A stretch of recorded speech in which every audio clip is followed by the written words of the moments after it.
जनताଙ୍କ मुहरे किए फुटाइब हस। बड़म्बा निर्वाचन मंडली रे राजनीति एबे जोर धरिछि। विजु जनता दलर प्रार्थी देवीप्रसाद मिश्र घोषणा हेबा परे किए धरिब बीजेपी मंग, एहाकु नै चर्चा जोर धरिछि।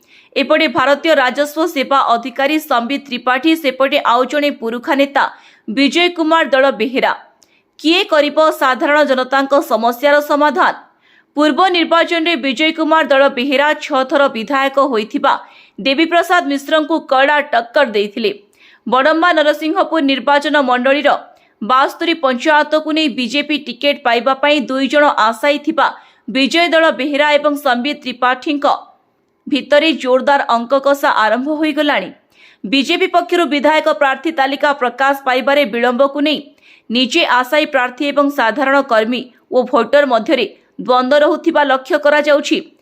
गत 30 वर्ष धरी बड़म्बा नरसिंहपुर बीजेडी मंगुआल साजिथिबा आशायी विधायक प्रार्थी देवीप्रसाद मिश्र किछि दिन हेब बड़म्बा नरसिंहपुर निर्वाचन मंडलीर समस्त पंचायतर छामुआ कर्मी और संगठक मानकु नै समावेश सम्मेलन आरंभ हो गलानी बोली बाहरे सुनिबाकु मिलुछि। मेघनाथ पात्र समाजसेवी नरसिंहपुर मिश्र विधायक जी की विजन दलर उपसभापति जी की टिकट निजे बांटती टिकट पाइबार कौन से पाइले पाइबार था 24 पुणी थे देवी मिश्र यहाँ निश्चित विजय हम कारण देवी मिश्र एवं विजन दल माने जन्मठार मृत्यु पर्यटन जिते भी योजना एवं जिते विकास हो रास्ता हो बाड़ी हो जिते बिल्डिंग हो जिते जहाँ विकास नरसिंहपुर हो सब देवी मिश्र जोग हो मानव मुख्यमंत्री नवीन पट्टनायक जोग हो आम दल जोग हो तेणु निश्चित भाव से पुणी विजय करेंगे।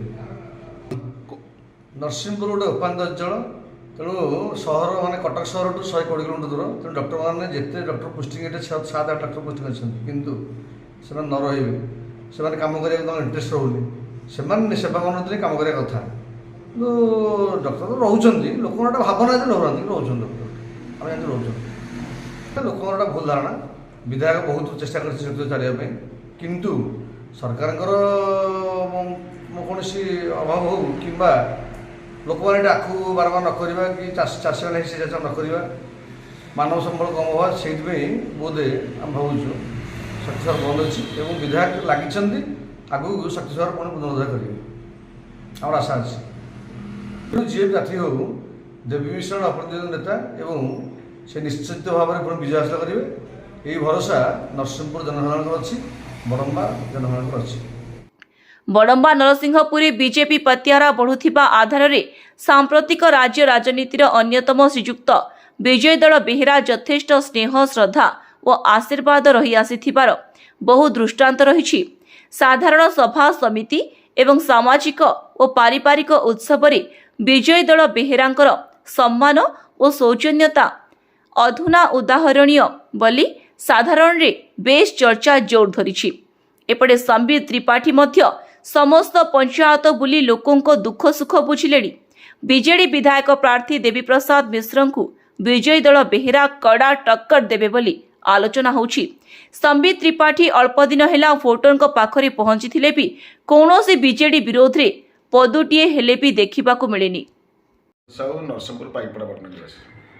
भारतीय जनता पार्टी 2019 मसीहार संगठन विधानसभा टिकेट पाइला परे भारतीय जनता पार्टी कहले विजय कुमार दलभरा को जाए बड़म्बा नरसिंहपुर एवं तांकर नेतृत्व बल लोकंकर सुख दुख निजक सामिल करी सबु क्षेत्र से निजक सामिल करके संगठन को दृढ़ मजबूत कर। तो नरसिंहपुर रे चर्चा दीर्घ 30 वर्ष हम गोटे लोक विधायक देवी मिश्र जो भाव में लगातार जीति आसर गत निर्वाचन 2019 मसीहा निर्वाचन विजय दल रेकर्ड संख्यक भोट पाई 72,000 ऊर्ध भोट पाई तेणु ताकू प्रतिहत करने केवल एकमात्र कैंडिडेट विजय दलभरा नरसिंहपुर पुरपल्ली सबुठार चर्चा एवं संगठन भारतीय जनता पार्टी संगठन कहले विजय दलभरा संगठन समस्त कार्यकर्ता तलठार तृणमूल स्तर ऊपर पर्यंत समस्त विजय दलभरा संगे अच्छा। त्रिपाठी जड़े अनभिज्ञ राजनीतिज्ञ सी चाकरी करते ରାଜନୀତିରେ କ'ଣ କରାଯାଏ ସିଏ ବର୍ତ୍ତମାନ ସୁଦ୍ଧା ଜାଣିନାହାନ୍ତି। ତେଣୁ ସିଏ ଏବେ ଆସିକି ଯେଉଁ ବୁଲୁଛନ୍ତି, ଭାରତୀୟ ଜନତା ପାର୍ଟିର କାର୍ଯ୍ୟକର୍ତ୍ତା ତାଙ୍କ ସାଙ୍ଗରେ କିଏ ଅଛନ୍ତି? ଯେଉଁମାନେ କୁଚକ୍ରୀ ଗୋଷ୍ଠୀ, ଅଘୋଷିତ ବିଜୁ ଜନତା ଦଳର ଲୋକ ଯେଉଁମାନେ ଦେବୀ ମିଶ୍ରକୁ 2019 ମସିହାରେ ସାହାଯ୍ୟ କରିଥିଲେ, ସେଇମାନଙ୍କୁ କୁଚକ୍ରୀ ଗୋଷ୍ଠୀକି ଧରିକି ସେମାନେ ବୁଲୁଛନ୍ତି। ଯେଉଁମାନେ ଲୋକଙ୍କ ଦ୍ୱାରା ଘୃଣିତ ହୋଇଛନ୍ତି, ଲୋକଙ୍କ ଦ୍ୱାରା ପ୍ରତ୍ୟାଖ୍ୟାତ ହୋଇଛନ୍ତି, ତେଣୁ ତାଙ୍କୁ ଧରିକି ଭାରତୀୟ ଜନତା ପାର୍ଟିରେ ବୁଲୁଛନ୍ତି କିଏ? ଆମର ସମ୍ବିତ ତ୍ରିପାଠୀ। କିନ୍ତୁ ତାଙ୍କର ଲୋକ ଗ୍ରହଣୀୟ ନୁହଁ, ତାଙ୍କର ପ୍ରାର୍ଥୀତ୍ୱକୁ ଲୋକମାନେ ଗ୍ରହଣ କରିପାରିବେ ନାହିଁ। ଏକମାତ୍ର ନେତା ବିଜୟ ଦଳବେହେରା, ଯେହେତୁ ଦେବୀ ମିଶ୍ର ଏଇଟା ଚାହୁଁଛନ୍ତି ମଧ୍ୟ ଯେ ବିଜୟ ଦଳବେହେରା ରିପିଟ୍ ନ ହେଉ, କାରଣ ବିଜୟ ଦଳବେହେରା ରିପିଟ୍ ହେଲେ ଦେବୀ ମିଶ୍ର ହାରିବେ। ଏ ଜିନିଷଟା ଦେବୀ ମିଶ୍ର ବା ବିଜୁ ଜନତା ଦଳ ସମସ୍ତେ ଜାଣିଛନ୍ତି। ତେଣୁ ସେହି ଦୃଷ୍ଟିରୁ ଚକ୍ରାନ୍ତକାରୀ ଚକ୍ରାନ୍ତ କରିବାକୁ ଚକ୍ରାନ୍ତ କରୁଛନ୍ତି। ତେଣୁ ଆମେ ଆଶା ରଖୁଛୁ, ଯେହେତୁ ଭାରତୀୟ ଜନତା ପାର୍ଟି ଗୋଟେ କାର୍ଯ୍ୟକର୍ତ୍ତାର ଆଧାରିତ ଦଳ, ନିଶ୍ଚିତ ଭାବରେ ବିଜୟ ଦଳବେହେରାକୁ ଟିକେଟ୍ ଦେବେ ଏବଂ 2024 ମସିହା ବିଧାନସଭା ନିର୍ବାଚନରେ ନିଶ୍ଚିତ ଭାବରେ 50,000ରୁ ଉର୍ଦ୍ଧ୍ୱ ଭୋଟରେ ଜିତିକି ନିଶ୍ଚିତ ସେ ଦେଖେଇବେ। ଏମିତିରେ ବଡମ୍ବା ନରସିଂହପୁର ନିର୍ବାଚନ ମଣ୍ଡଳୀରେ ଦଳୀୟ ପ୍ରାର୍ଥୀ ଚୟନ ଏବଂ ନିର୍ବାଚନ ପ୍ରଚାର ଓ ପରିଚାଳନା କ୍ଷେତ୍ରରେ ରାଜ୍ୟ ବିଜେପି କର୍ମୀମାନଙ୍କ ଆଗାମୀ ଆଭିମୁଖ୍ୟକୁ ନେଇ ବିଭିନ୍ନ ଖଟି ଓ ଚା ଦୋକାନରେ ଭିନ୍ନ ଭିନ୍ନ ମତ ପ୍ରକାଶ ପାଉଛି। ବିଜେପି ପ୍ରାର୍ଥୀ ଚୟନରେ ଯେତିକି ବିଳମ୍ବ ହେଉଛି, ଦଳୀୟ କର୍ମକର୍ତ୍ତାଙ୍କ ମଧ୍ୟରେ ଛାତିରେ ଛନକା ପଶିବାର ଭୟ ଦେଖାଯାଉଛି। ଏ ବର୍ଷ କ'ଣ ବିଜେପି ବିଜୟ କୁମାର ଦଳବେହେରାଙ୍କୁ ସୁଯୋଗ ଦେବ, ନା ନୂତନ କରି ବିଜେପିରେ ଯୋଗ ଦେଇଥିବା ଭାରତୀୟ ରାଜସ୍ୱ ସେବା ଅଧିକାରୀ ସମ୍ବିତ ତ୍ରିପାଠୀଙ୍କୁ ସୁଯୋଗ ଦେବ? ଏହା ଏକ ଦ୍ୱନ୍ଦ୍ୱର ବିଷୟ ପାଲଟିଛି। ବେହେରା କୋକଳବା ଗ୍ରାମ ପଞ୍ଚାୟତ ଆମେ ଦେଖିବାରେ ତ ଆମର 2014 ମସିହାରେ ବିଜେପିର କୌଣସି ସ୍ଥିତି ନଥିଲା। ଆମ ବଡ଼ମ୍ବା ନରସିଂହପୁରରେ କୌଣସି ସ୍ଥିତି ନଥିଲା। ବିଜୟ କୁମାର ଦଳବେହେରା ଆସିବା ପରେ ସେ ସଂଗଠନକୁ ମଜବୁତ କରି ତାଙ୍କର ସାଂଗଠନିକ କାର୍ଯ୍ୟକ୍ରମ ଚଲେଇଛନ୍ତି। 2019 ମସିହାରେ ସେ ଇଲେକ୍ସନରେ ମଧ୍ୟ ଭଲ ଭୋଟ ପାଇଥିଲେ।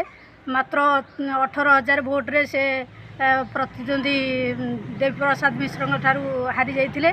କିନ୍ତୁ ତାପରେ ମଧ୍ୟ ସିଏ ସଂଗଠନ ସହିତ ଅଛନ୍ତି, ସାଂଗଠନିକ କାର୍ଯ୍ୟକ୍ରମ କରୁଛନ୍ତି।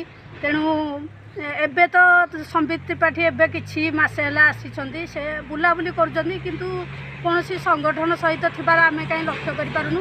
ତେଣୁ ଯଦି ଦୁଇ ଜଣଙ୍କ ଭିତରେ ତୁଳନା କରାଯାଏ, ତେବେ ବିଜୟ କୁମାର ଦଳବେହେରା ହେଲେ ଭଲ ହେବ ବୋଲି ଆମେ ଭାବୁଛୁ। କୁମାର ଦଳବେହେରା ପାଇଲେ ଭଲ ହେବ। ଆଉ ସମ୍ବିତ ତ୍ରିପାଠୀ ସିଏ ତ କାହିଁ ଦେବୀ ମିଶ୍ରଙ୍କ ବିରୁଦ୍ଧରେ କୌଣସି ଜାଗାରେ ପଦେ ମଧ୍ୟ କୁହନ୍ତି ନାହିଁ, ସେ କେବଳ ବୁଲାବୁଲି କରୁଛନ୍ତି। ତେଣୁ ମୋ ମତରେ ବିଜୟ କୁମାର ଦଳବେହେରା ପାଇଲେ ଭଲ ହେବ। ସେ ଦେବୀ ମିଶ୍ରକୁ ଟକ୍କର ଦେଇପାରିବେ ଏବଂ ବଡ଼ମ୍ବା ନରସିଂହପୁରରେ ନିଶ୍ଚିନ୍ତ ପରିବର୍ତ୍ତନ ହେବ। ବଡମ୍ବା ନରସିଂହପୁର ରିଙ୍କୁ ରଣାଙ୍କ ରିପୋର୍ଟ, ସତ୍ୟ ନ୍ୟୁଜ୍ 24। ଆପଣ ଦେଖୁଛନ୍ତି ସତ୍ୟ ନ୍ୟୁଜ୍ 24।